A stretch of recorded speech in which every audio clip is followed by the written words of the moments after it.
South Africa's political leadership is under growing international scrutiny as a storm brews between Pretoria and London. In an unprecedented development, the United Kingdom has issued a formal diplomatic warning, signaling rising frustration and concern over the recent actions and rhetoric of President Cyril Ramaphosa and Economic Freedom Fighters, EFF, leader Julius Malema.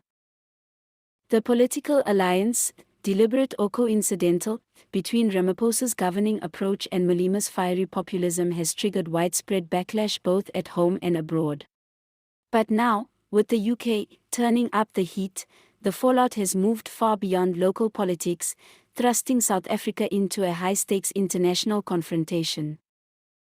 Tensions between the UK and South Africa began simmering weeks ago, as Ramaphosa's administration moved to implement sweeping economic reforms aimed at reclaiming national resources from foreign entities.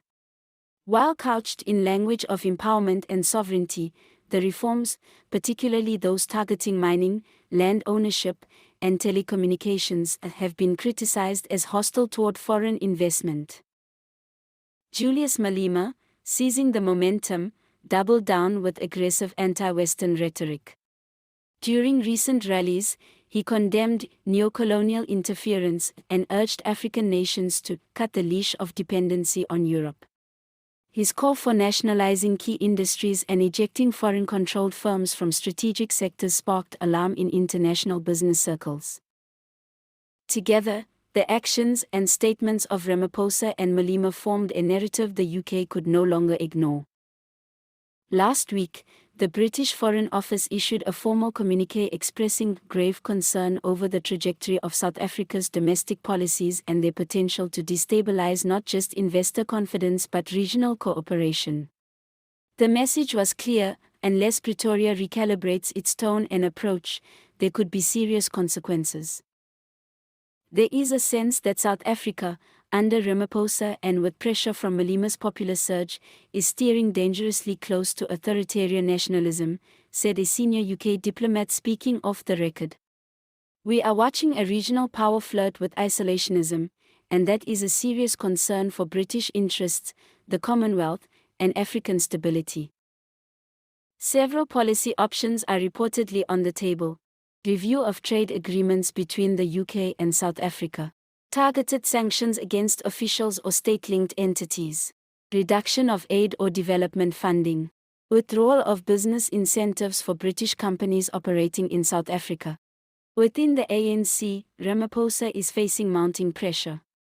While he initially tried to strike a balance between progressive reform and international cooperation, critics say he has leaned too far into populist territory.